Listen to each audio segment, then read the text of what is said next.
primer punto que quisiera tratar para que se tenga claro en esta perspectiva de lo que hemos visto del capitalismo cognitivo, del capitalismo neutral al capitalismo cognitivo, y lo fundamental que resulta tratar estos temas en la región, es que algo fundamental que tenemos que asentar es que no es suficiente con, una vez más, y perdón que repita, una educación pública, gratuita, masiva y de calidad. Si es que se tiene un gobierno de los conocimientos completamente privado, completamente mercantil, porque existe ahí una transferencia de lo público a una apropiación privada sin una maximización del beneficio social. Y eso es lo que pasa en el mundo. Y obviamente la política de América Latina ha ido, y en los marcos normativos, ha ido a auspiciar ese tipo de gestión de los conocimientos, de gobierno de los conocimientos. De hecho, colgaré en la página web del curso, en el curso virtual, un artículo que está por salir en el séptimo informe mundial sobre educación superior de GUNI, en el cual escribo con la doctora Minte Yaga sobre el tránsito de lo que le denominamos el extractivismo infocognitivo hacia la economía social de los conocimientos, la creatividad y la innovación, ¿no? El primer punto que quiero que quede claro en ese sentido y por qué voy a tratar este tema lo voy a supeditar principalmente a la propuesta de un código que fue aprobado en Ecuador, que se llamó el Código Orgánico de Economía Social de los Conocimientos, la Creatividad y la Innovación, que se le denominó políticamente y públicamente como el Código Ingenios. Y este justamente pone el debate sobre lo que sucede en el capitalismo cognitivo, justamente este extractivismo infocognitivo que comentaba, en la cual se da minería de datos, de la información, son apropiados a través de grandes transnacionales, en los cuales existe la transferencia de conocimiento sur-norte por el flujo neto de migrantes calificados, con políticas concretas por parte del norte, el aporte de la producción científica de investigación del sur, que son apropiadas por empresas transnacionales, los procesos de biopiratería de recursos genéticos del sur, y la extracción de saberes ancestrales tradicionales para generar tecnologías que luego son patentadas. Entonces estamos viviendo lo que yo denomino el extractivismo infocognitivo, que es una nueva forma de generación de ganancia a través justamente de la transferencia, en este caso de información y de conocimiento, que se transforma en nuevos mecanismos de lo que yo he denominado nuevas formas de acumulación originaria en este tránsito del capitalismo industrial al capitalismo cognitivo. Entonces, permítame reflexionar a partir de este código Ingenios. Este código Ingenios, primero, vale la pena señalar cómo fue hecho. Fue hecho cómo realmente se piensa que tiene que ser trabajada la nueva forma de gobierno de los conocimientos. Fue hecho en plataforma Wiki Legislación, que permite la construcción de una democracia 3.0, ¿no? Participaron alrededor de 3 millones de visitas y editaron alrededor de 40.000 personas el propio proyecto. Duró 2 años antes de ser enviado a la asamblea, donde en la asamblea también tuvo un amplio debate, ¿no? Realmente esto permite que un general intellect, llamado en este caso ciudadanía o ciudadanos no solo del Ecuador sino del mundo, permitan un aporte a este código que tiene alrededor de más de 770 artículos. No voy a dar los artículos, no voy a dar la parte normativa, sino lo que daré son los principios que atraviesan justamente a este código Ingenios. Y quizás el principal justamente tiene que ver con romper la tragedia de los anticomunes, ¿no? Recuperar el sentido público y común del conocimiento. De hecho, el primer artículo, los primeros artículos tratan de eso y lo nominan de esa forma, ¿no? Poniendo al conocimiento, a la propiedad intelectual como la excepción al dominio público, ¿no? Damos la vuelta, todo conocimiento es público y común y únicamente el patentado es privado, ¿no? Entonces se da la vuelta a este principio porque obviamente tenemos que respetar los convenios a nivel internacional con respecto a la ciencia, la tecnología e innovación. Este código tiene 4 libros: el Sistema Nacional de Ciencia, Tecnología, Innovación y Saberes Ancestrales, que es la parte institucional, el tema que tiene que ver con la investigación responsable y la innovación social, el libro del gobierno de los conocimientos, que es la propiedad intelectual, y el tema del financiamiento. El objetivo es justamente la construcción de un sistema de gestión del conocimiento, de gobierno de los conocimientos, que permite e impulse el desarrollo de la actividad creativa e innovación socioeconómica, facilite la transferencia tecnológica, democratice el acceso al conocimiento y la cultura y rompa la dependencia cognitiva generando valor agregado. Es un código que justamente está en los límites de las flexibilidades que se permite en los convenios a nivel internacional, tratando una vez más de recuperar ese sentido público y común del conocimiento. Articula varios sistemas: el sistema de educación superior, el sistema de ciencia, tecnología e innovación y saberes ancestrales, el sistema de educación, el sistema de cultura, el sistema de producción. Justamente el conocimiento es una cuestión transversal a todos los ministerios. De hecho, se creó una secretaría, en el caso de Ecuador, la Secretaría de Ciencia, Tecnología e Innovación eh, y Educación Superior, ¿no? A educación superior unido a la ciencia, la tecnología y la innovación. Eso es fundamental porque en América Latina la generadora principal de conocimientos son las universidades, ¿no? Y ya vamos a hablar sobre el tema de justamente la institucionalidad que es necesario crear para aquello. Aquí es importante señalar que justamente lo que nosotros buscamos es, como señalamos, romper con esa privatización de la propiedad intelectual y el sobrepatentamiento que genera una subutilización del bien conocimiento, ¿no?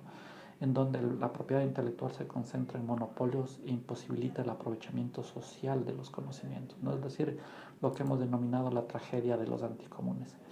Generalmente las leyes de propiedad intelectual en la mayoría de países con más o menos eh, divergencias, siendo las más progresistas en este caso principalmente las de Brasil, la que tenía Brasil, la de Ecuador que estoy señalando, y Argentina.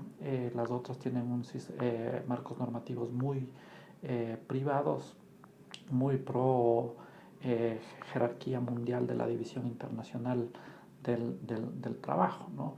En la cual el supuesto es el siguiente: el supuesto es que es necesario proteger a la propiedad intelectual para que se genere innovación y se atraiga inversión extranjera, ¿no?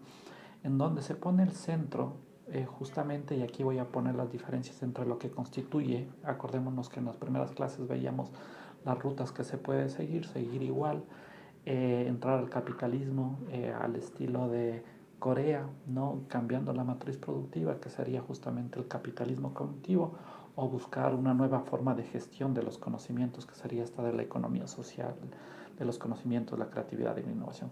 En el capitalismo cognitivo, ¿a quién beneficia las leyes? Beneficia principalmente a los titulares comerciantes de los conocimientos, de pocos monopolios generalmente transnacionales.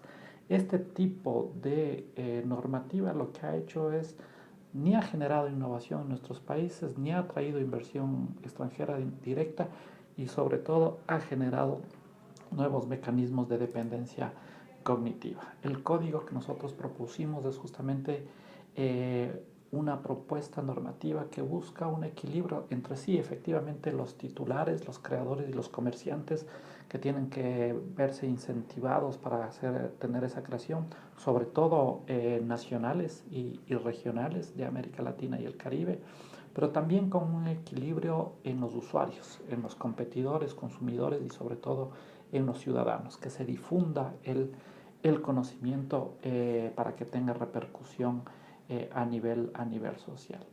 Permítanme señalar aquí justamente en qué consiste la diferencia entre el capitalismo cognitivo y el enfoque de la economía social de los conocimientos. En el capitalismo cognitivo, primero, los conocimientos son construidos artificialmente como bienes escasos, ¿no? En la economía social de los conocimientos se construyen o se buscan normativas para recuperarles como bien infinito, que de hecho son bienes infinitos. El conocimiento en el capitalismo cognitivo es un conocimiento construido exclusivamente como bien privado, en este caso principalmente de la economía social de los conocimientos, se le recupera el sentido público y común. Se desprecia el conocimiento cotidiano en el capitalismo cognitivo. En el caso de la economía social de los conocimientos se revaloriza el conocimiento cotidiano. En el capitalismo cognitivo se da supremacía del valor de cambio y se busca la maximización de las utilidades derivadas del conocimiento del agente privado. En la economía social del conocimiento se da supremacía del valor de uso y se busca la maximización de las externalidades positivas del conocimiento en la sociedad. En el capitalismo cognitivo, principalmente el conocimiento es producido competitivamente. La economía social de los conocimientos, el conocimiento es producido sobre todo colaborativamente. En el capitalismo cognitivo, la propiedad intelectual es exclusivamente privada. En la economía social de los conocimientos se busca el reconocimiento de la pluralidad de propiedades intelectuales, pública, privada y colectiva. Esto acorde justamente al marco constitucional que tenemos en Ecuador. Y finalmente la distribución se concentra, existe una concentración de los beneficios de los derechos de propiedad intelectual en el capitalismo cognitivo. En el caso de la economía social de los conocimientos existe una distribución social de los conocimientos, de los conocimientos y también obviamente del beneficio de la propiedad intelectual.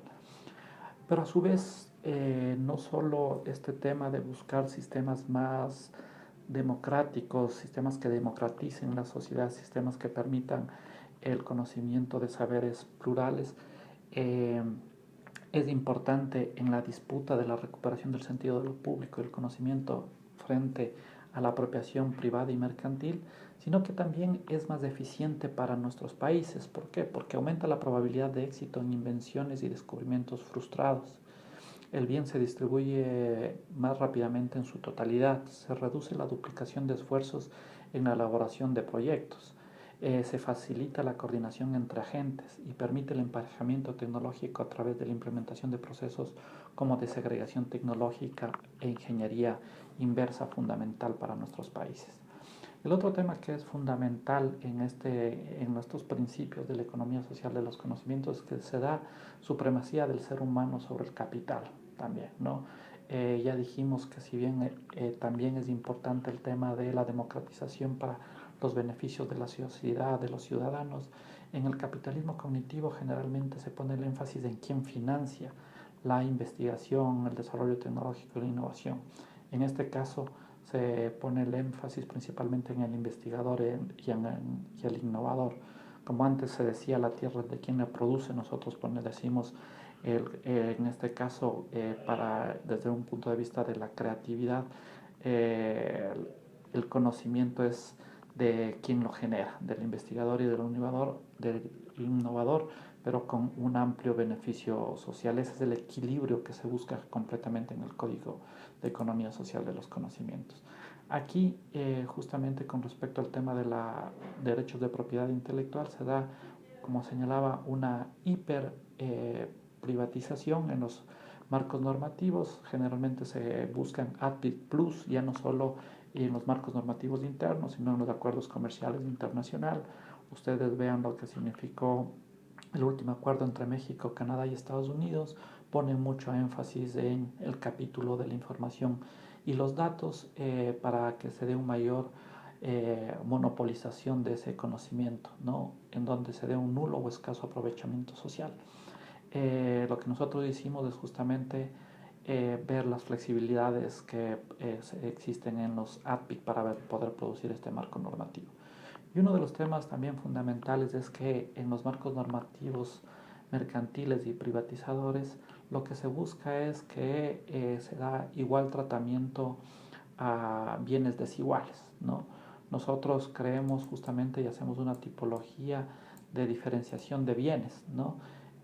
No todos los bienes son iguales, por lo tanto se requiere diferentes tratamientos de propiedad para los bienes. Entonces generamos una tipología de bienes donde existen 4 tipos de bienes en el código, ¿no? Los bienes para satisfacer derechos fundamentales, que son bienes de interés público, sobre todo el Estado Caso de ser necesario, asegurará el acceso y uso de los bienes orientados a satisfacer las necesidades básicas. Estamos pensando, por ejemplo, en los medicamentos. Tenemos los bienes asociados a la biodiversidad, donde tienen mecanismos, en este caso, que gozarán de un sistema de protección sui generis, ¿no? ¿Por qué? Porque sobre todo queda decantado que la biodiversidad es patrimonio intangible del Estado. Bienes de sectores estratégicos en donde el Estado se reserva el derecho de declarar los bienes de interés público y de obtener la información producto de la investigación no protegida que haya sido realizada en territorios ecuatorianos. Un tema fundamental de esto tiene que ver, por ejemplo, la información de las reservas petroleras o mineras que se suele tener, que muchas veces las empresas privadas tienen mejor información que el propio Estado y existen asimetrías del momento de la negociación. Y obviamente el resto de bienes que no son bienes de interés público y prevalecerá el interés de los titulares particulares, ¿no? Una corbata, ¿qué interés puede tener en términos sociales? Y ahí no existe ningún problema con tener los sistemas tradicionales de propiedad intelectual. Entonces genera una tipología de bienes en ese sentido.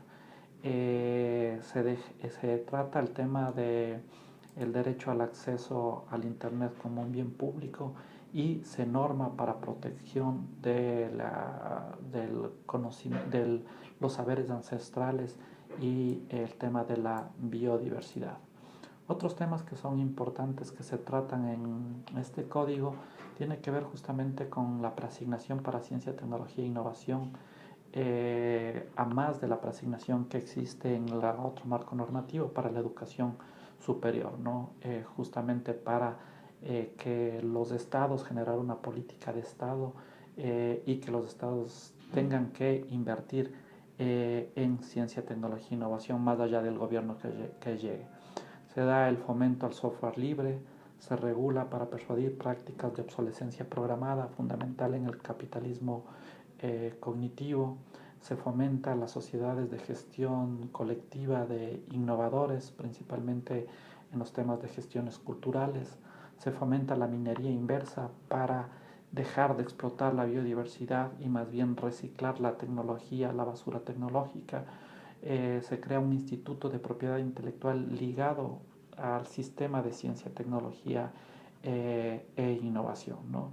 Nosotros pusimos mucho énfasis porque, como señalamos, es fundamental para nuestros países para dar este salto cualitativo y romper con no solo ser primario exportadores, sino ser secundario importadores de tecnología y terciarios importadores de conocimiento. Es importante el fomento que se tenga que dar al tema de la ciencia, la tecnología y la innovación y obviamente al talento humano. Esto tenía que venir aparejado con políticas públicas concretas y efectivamente se hizo. Hubo una reforma estructural del sistema de educación superior en los cuales el tema principal fue la recuperación, cosa que no existía en Ecuador, de la gratuidad de la educación superior. En Ecuador había una educación superior arancelada, ya veremos algunos indicadores. Hubo el fomento del talento humano a través de eliminar esta flexibilización que llevaba una precariedad en el sistema de educación superior y en el sistema de ciencia y tecnología, donde había mucha explotación laboral. Ya mencionaré algunos ejemplos. Se dio becas para los estratos más pobres y también becas para estudiar a nivel internacional sin precedentes en la historia del Ecuador. Se dieron alrededor de 20.000 becas cuando antes, en las últimas 2 décadas, se habían dado 350 becas en estas 2 décadas, ¿no? Se financió la investigación científica y también se generaron, cosa que no tenía el Ecuador, financiamiento para la innovación a través de Capital Semilla, Capital Ángel, ¿no? Se creó una infraestructura adecuada para la producción científica, se propuso la construcción de una ciudad del conocimiento, incubadoras, laboratorios, y se permitió el emparejamiento tecnológico a través de políticas públicas como Ingeniatec. Se vio las compras públicas, que es lo que más se importaba en términos tecnológicos, y se fomentó en este caso políticas públicas para que las universidades como el sector privado puedan generar esas tecnologías y vendan al Estado, garantizando en este caso mercados, llamémoslo así, por parte del Estado, ¿no? Aquí lo que se buscaba justamente es la propiedad intelectual como una herramienta de desarrollo se buscó proteger los recursos genéticos endémicos, ¿no?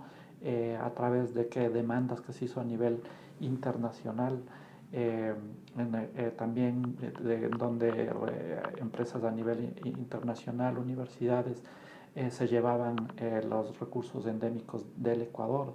Se generó política ligada a tener un banco de recursos genéticos a través de la política Arca de Noé, que le denominamos. Se buscó el fomento de la creatividad a través del banco de ideas y la creación de una universidad de las artes. En Ecuador se crearon 4 universidades y también se fomentó el desarrollo tecnológico a través de la propuesta con una planificación concreta de 40 institutos técnicos y tecnológicos.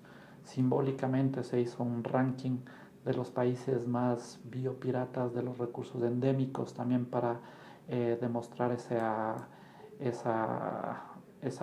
llamémoslo así, hipocresía que existe a nivel mundial, que cuando se trata de poner o tachar de piratas a nuestros países nos tachan, pero también existe una biopiratería que nadie dice nada. En el caso de Ecuador, los países más biopiratas salieron, que son Estados Unidos, Alemania, Países Bajos, Australia, República de Corea, Israel. Quizás algunos resultados importantes de la política que se implementó: Ecuador pasó a ser el país con mayor inversión en educación superior al llegar a casi el 2% del PIB, ¿no? La matrícula con la gratuidad y con las políticas de becas del 40% más pobre pasó, mientras en la última década precedente a la década del gobierno del doctor Rafael Correa, decreció la matrícula en 15%. En el periodo de la denominada Revolución Ciudadana creció en 101%. Eso permitió disminuir la desigualdad tanto en el gasto en educación superior, la gratuidad. El coeficiente de Gini pasó del 0.53 al 0.35, como también en la matrícula, que pasó del 0.49 al 0.35. La desigualdad de consumo, simplemente para que se tenga como referencia, cayó un 10%. La precariedad, al eliminar la flexibilización laboral y eliminar esto que denominamos en Ecuador el profesor taxi, pasó el salario mensual por categoría. Por ejemplo, un auxiliar ganaba en promedio $481. Con la reforma en el campo universitario pasó a que se gane entre $1.670 y $2.786, llegando a poder ganar un profesor principal, cuando antes ganaba, antes de la reforma, alrededor de $1.200, ahora podría ganar entre casi $3.000 y $6.000 en promedio, ¿no? Creció el número de investigadores más allá del promedio de América Latina en los últimos cinco años, ¿no?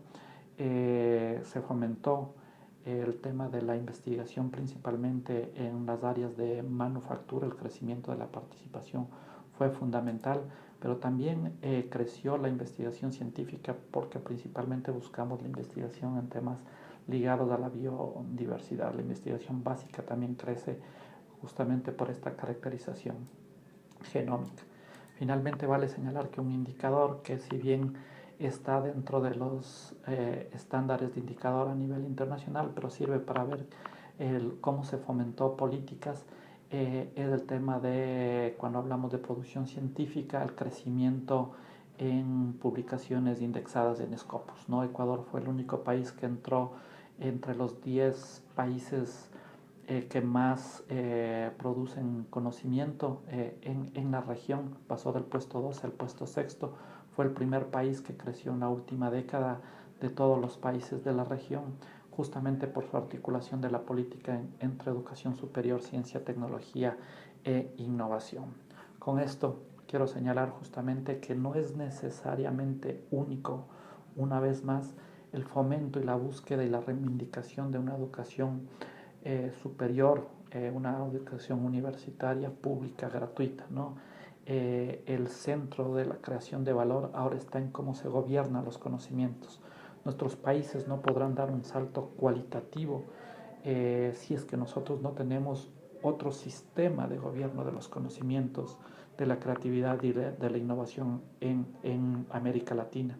Nosotros necesitamos una integración de la América Latina en este ámbito, pero necesitamos dar una disputa justamente en repensar cómo han sido configurados los sistemas de los conocimientos, romper con esta tragedia de los comunes y tratar de recuperar el sentido de lo público y común de los conocimientos en un tema plural, donde se permita una equidad epistémica y donde podamos en este caso construir conocimiento para el beneficio de nuestros pueblos, para satisfacer nuestras necesidades, garantizar nuestros derechos y potenciar también nuestras capacidades. Bueno, estimados amigos, amigas, espero que lo señalado haya sido de utilidad. Adjuntaré una presentación donde ustedes podrán ver lo que acabo de señalar de una manera más sistemática, más resumida, y también estará puesto a su disposición los documentos, los papers que nos interesaría que lean. En su debido momento también pondremos la consigna que servirá justamente para la evaluación del curso. Tengan ustedes muy buenos días.